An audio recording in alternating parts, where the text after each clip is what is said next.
నాకు చిత్రలహరి టైం ఏంటండి, నేను వెళ్ళొస్తానండి. రై శేషనాడు ఏమన్నాడ్రా? అది చెప్పాను కదండి. శేషనాడు గారు ఏమన్నారా? మీ నాన్నమ్మ గారు పొలం అమ్మేసి జరిమానా కట్టమన్నారని చెప్పాను కదండి. సరిగ్గా గుర్తెచ్చుకుని చెప్పు.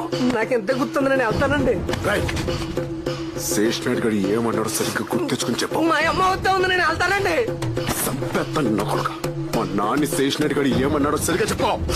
పాలు పిడకామ కష్టపడి సంపాదించిన పొలాన్ని ఎలా అమ్మేసుకుంటామంటే అల్లంచా కొడుకు పాలు పిడకామ కష్టపడి సంపాదించిందా? ప్రెసిడెంట్ వాళ్ళ బాబు మీ అమ్మకి రాసి ఇచ్చేసాడు అంత కదా అన్నాడండి మీ నాన్నగారిని. నాన్నగారికి చచ్చిపోయినంత పని అయిందండి. నాన్నగారు అంత మాట నాకే వాళ్ళ అవుతుందండి. నాన్నగారు అంత మాట